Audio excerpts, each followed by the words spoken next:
From the headquarters of Telesur English in Quito, Ecuador, I'm Carla Gonzalez, and this is From the South.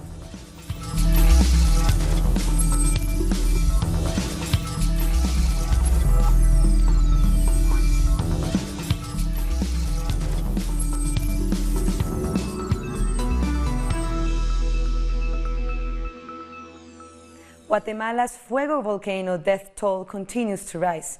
At least 99 people have died and almost 200 are missing after Sunday's eruption.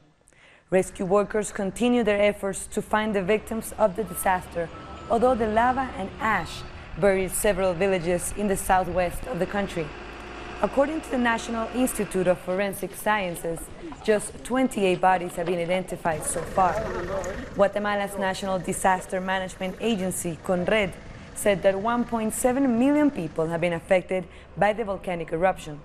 President Jimmy Morales declared a state of emergency in the affected areas, from where at least 12,000 people have been evacuated. Our correspondent Santiago Botón sent this report from the municipality of Escuintla.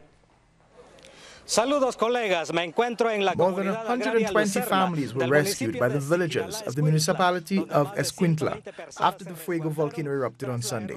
Now, these families and villagers of the area were evacuated because of possible flooding of the rivers that are located on the slopes of the volcano.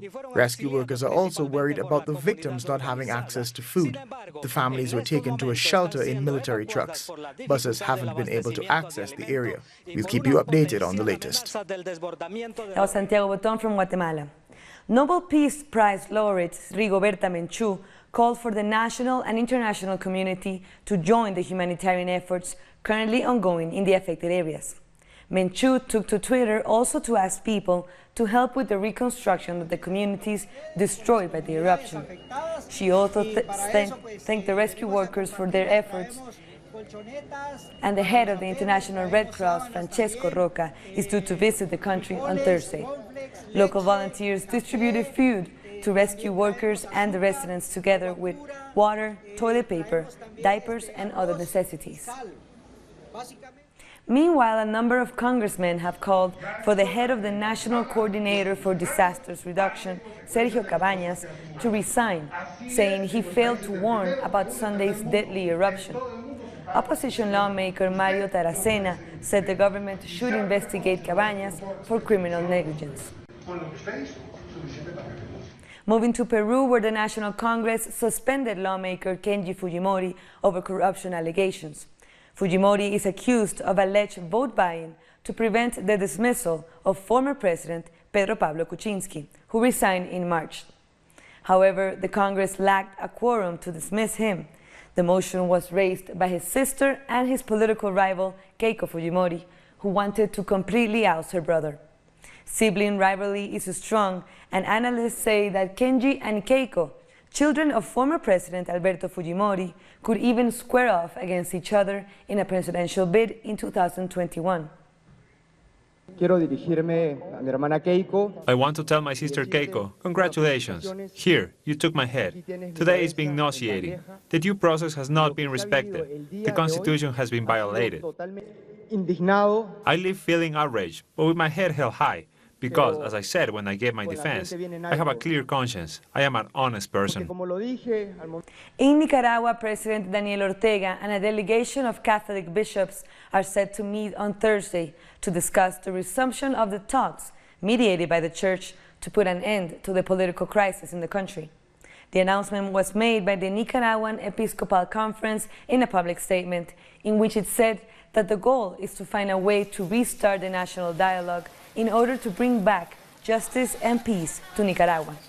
Anti-government protests against Ortega's government began in April, triggering a wave of violence in the streets that continues today. Sexual abuse accusations continue to hit the Catholic Church. Now, a priest in Cuenca, Ecuador, has been accused and alarming the community.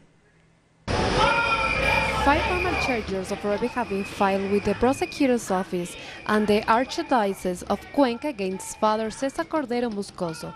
All of the alleged victims are men in their 16s and say that the rapes occurred when they were children, allegations which until now were ignored. Already at that time, when the victims were young, he wasn't allowed to come near the children or teenagers. And he tried to find ways to do so, such as giving them a prize. We really didn't understand anything at the time. We decided to bring up the issue now because everything was covered up. In a private declaration, Father Cordero affirmed his innocence and said that in situations of abuse, there is a certain complicity of the victims. In response, the Church of Cuenca has apologized via a statement where they highlighted that the Church of Cuenca has suspended Moscoso of his post as a public minister. There will be a sanction. As Pope Francis says, people need to pay for their crimes. The Church can forgive, and it will forgive, but the responsibles need to pay for their crimes. The story has shaken the Cuenca community, which has gathered on the streets to demand justice and action to ensure this kind of thing doesn't happen again. The church is an institution that is supposed to teach you how to be happy. This affects more than just one person, it is affecting a whole town. The prosecutor and the Catholic Church official have said that full investigations are currently underway. Both promised justice. The church investigation was conducted by the Ecclesiastical Tribunal of the Archdiocese of Santiago de Chile, based on a 2010 Vatican rule. Meanwhile, relatives and victims await answers. Denise Herrera, Telesur Quito, Ecuador. We're taking a short break now, but join us again after this video from our multimedia team.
Welcome back. The Colombian Congress has approved an anti-corruption popular referendum in an initiative that seeks to punish politicians who are involved in the mismanagement of state funds. According to the Comptroller's Office, corruption costs taxpayers almost $18 million each year.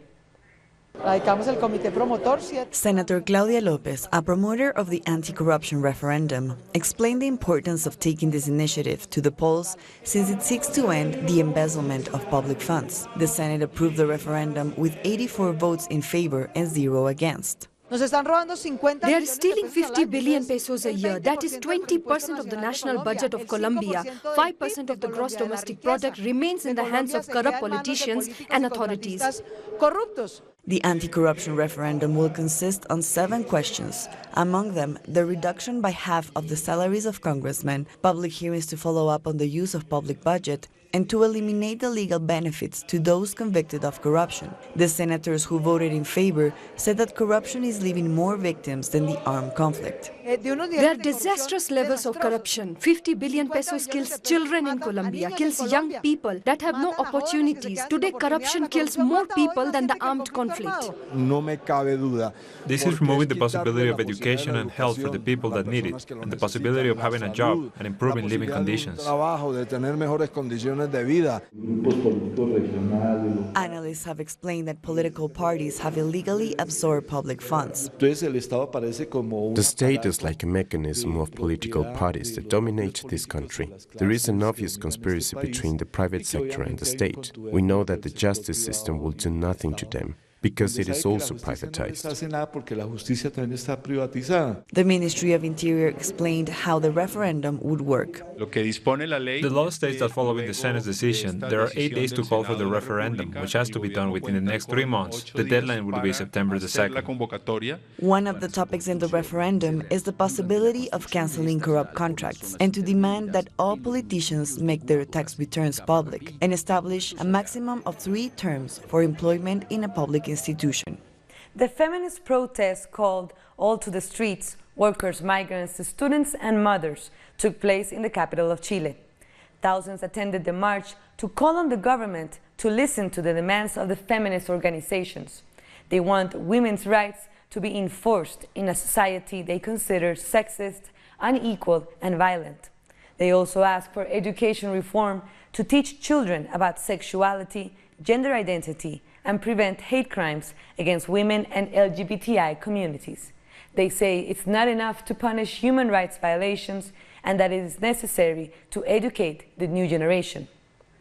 We find it concerning that non-sexist education is not happening because today is not enough to punish violent acts. It's important to prevent them, and we can do that by changing the preset concepts of men and women. I think feminism is something that helps us all. Men, women, homosexuals, transgender people. It's part of society's evolution. My correspondent Tiare Valenzuela, who was at the protest and sent us this report. Women took to the streets once again in support of feminism and to ask the government to implement politics aimed at ending the culture of rape and violence in the country. Feminist movements called for all women to take to the streets. Mothers, students, workers, and immigrants have joined the peaceful demonstration. Tiare Valenzuela from Santiago. In Argentina, bakers are giving away bread to address the income crisis. Press workers are rallying in defense of their work, and truck drivers are undertaking a general strike. In the midst of extreme cold, Juan doesn't stop going to the government of the alliance. In the pensioners' row, there is anguish. Elderly people are asking for help that never comes. Outside the Congress, an endless line of people are waiting to get one of the 5,000 kilos of bread that bakers are giving away. We are having a rough time. We don't have anything. You go to the hospital and there is nothing. We don't buy clothes like before, eat like before. So that's why we stand in line. Meanwhile, members of the press are suffering from mass firings. They're reporting that over 500 journalists have lost their jobs this year alone, and that more than 3,000 are without a job since the new government took office. With organization and fight, we can resist this government's adjustment policies and the consequences of job loss. This is what the government wants, that only dominant media reports. There is a media siege that tries to hide the suffering that we are dealing with as a press workers. It's an outrageous policy. There are hundreds of layoffs and low wages. Conflict for the press unions will grow over the next days due to threats by Macri's government that there will be cutbacks and layoffs in state media too. There is a total hollowing up of the public media, and that's why we are not happy that neoliberalism is feeding the government. This is a day of resistance. Meanwhile, there have been truck drivers' protests too in different parts of the city. Truck Drivers Union has announced that if they don't reach a 20% increase in their salaries, in line with current inflation for Argentina, they're going to hold a general strike on June 14th. Now let's go to our correspondent Edgardo Esteban with more information on the strike by the members of the press. On the eve of Journalists' Day in Argentina, media workers are demonstrating in response to the difficult situation they are facing, including the hundreds of layoffs that happen daily in Argentina. In 2018 alone, there have been 500 press workers' layoffs from both public and private institutions. And under the administration of President Mauricio Macri, there have been more than 3,000. Journalists are also denouncing the regular police repression under the security policies that President Macri is implementing, which have affected demonstrations put on by different sectors of the country. Participants in today's mobilizations say they only want to protect the jobs of journalists in the country. From Buenos Aires, Edgardo Esteban. Now to Brazil, where the Workers' Party continues to support the presidential bid of former President Luiz Inácio Lula da Silva. In a video posted to Lula's Facebook, the leader of the Workers' Party, Gleisi Hoffmann, announced the launch of Lula's pre-candidacy this Friday in the state of Minas Gerais. The Lula for President website has also been launched. Lula will be registered as a presidential candidate on August 15. Fundraising efforts will go forward despite the imprisonment of the leftist leader. And demonstrations on the ground remain strong in support of the Workers' Party leader and former president. Our correspondent Adriana Robreño is in Brasilia and brings us more. Social movements and representatives of Brasilia have camped outside the Ministry of Housing to defend urban reforms and the social programme called My House, My Life. They are marching to the Federal Supreme Court to demand the freedom of former President Luiz Inácio Lula da Silva. This demonstration is part of a protest across the country against the housing policies of President Michel Temer, who has reduced public funds and investment for social programmes like My House, My Life. Protesters are demanding the release of Lula da Silva so that he can become the new president and continue working on much-needed housing and social programs in the country. From Brazil, Adriana Robreño. Members of the Congressional Hispanic Caucus in the United States are calling for a commission into the deaths in Puerto Rico after Hurricane Maria. Maria hit the island on September 20, and the death count was relatively low in the days after the hurricane, but a recent Harvard study showed there could have been thousands more dead in the months afterward. The Trump administration puts the official death toll at 64. The Hispanic Caucus says the Federal Emergency Management Agency may have responded inadequately based on artificially low numbers. Funeral homes in Puerto Rico were all closed because they were tending to their families, because there was not electricity. We must go deeper. We need an analysis of how this low death count may have shaped the inadequate federal response. And this goes to the heart of the issue here. This is the argument, this is the narrative that defines the kind of response that Puerto Rico got from the federal administration, from this president. Cuba's Deputy Foreign Minister Rogelio Sierra is on a working tour across Caribbean countries. His first stop was Trinidad and Tobago, where he met with trade union leader David Abdullah, who's been a strong supporter of Cuba over the years. He also met with Secretary General of the Association of Caribbean States, June Zoomer, along with the Foreign Affairs Minister and the Minister of Trade, to discuss economic trade with Trinidad and Tobago. Sierra heads to Suriname next. Shalisa Nanton has spoken of her intention to use her reign as Miss St. Vincent and the Grenadines 2018 to shine a light on the issue of young people being bullied. Nanton has so far used her platform to be a voice against bullying and hopes to continue, so she can make positive and lasting changes among the younger generations and also adults. A Mayan site in El Salvador keeps revealing new information to archaeologists. A 14-step stairway was discovered in a pyramid structure called La Campana at the San Andres Archaeological Complex, 32 kilometers west of San Salvador. Archaeologists also found a glass and a bowl decorated with drawings of animals placed in a circle in what they believe was an offering to the gods. The San Andres complex is one of El Salvador's main archaeological sites. It is a monumental area of a Mayan center with an acropolis, several pyramids, and other structures dating from the 600 to the 900 AD. We'll take one last short break, but join us again after another video from a multimedia team.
Thank you for joining us again.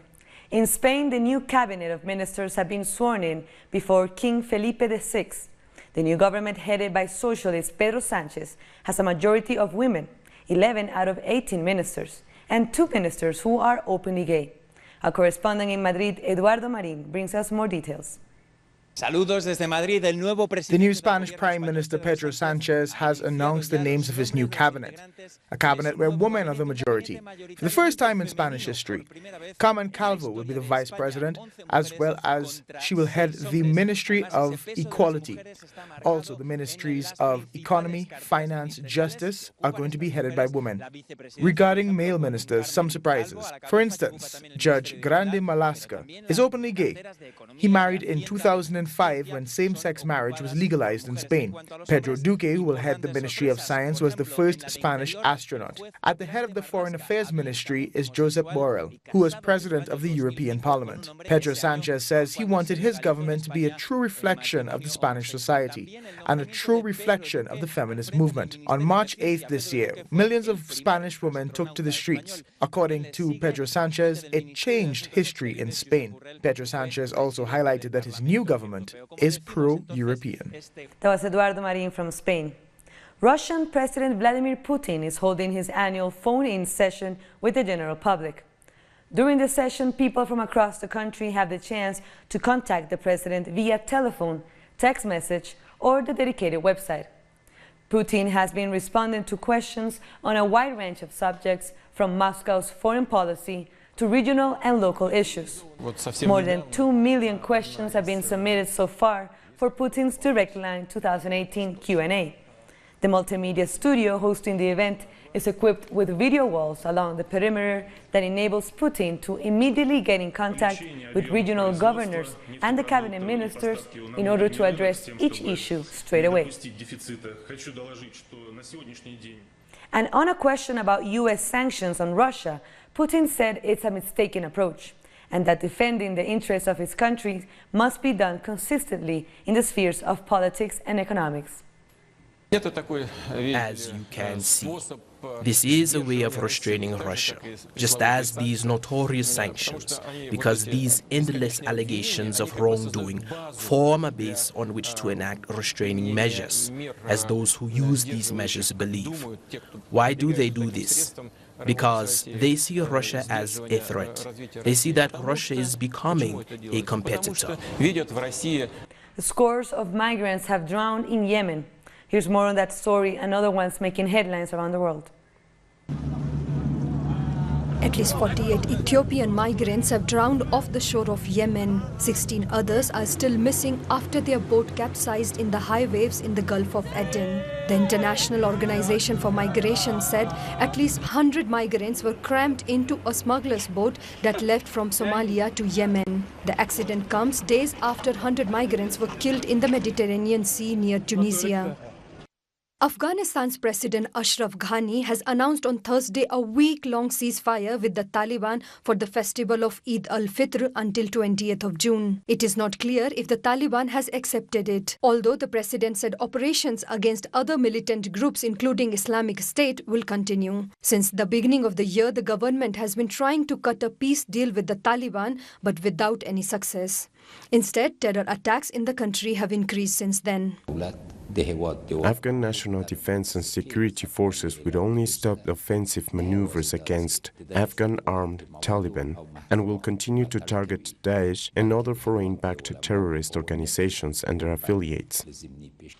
Japanese Prime Minister Shinzo Abe will be meeting US President Donald Trump on Thursday in Washington. The meeting comes less than a week before Trump's summit with the North Korean leader Kim Jong-un. Abe will raise security concerns in Asia. Japan fears Trump could eventually agree to reduce US military forces in South Korea, leaving Japan as a frontline state against a Korean peninsula under heavy Chinese influence. And with that, we come to the end of this news brief. But this and other stories, as you know, you can find on our website, telesurtv.net/English. And be sure to also follow us on social media, Facebook, Twitter, and Instagram. For Telesur English, I'm Carla Gonzalez. Thank you for watching.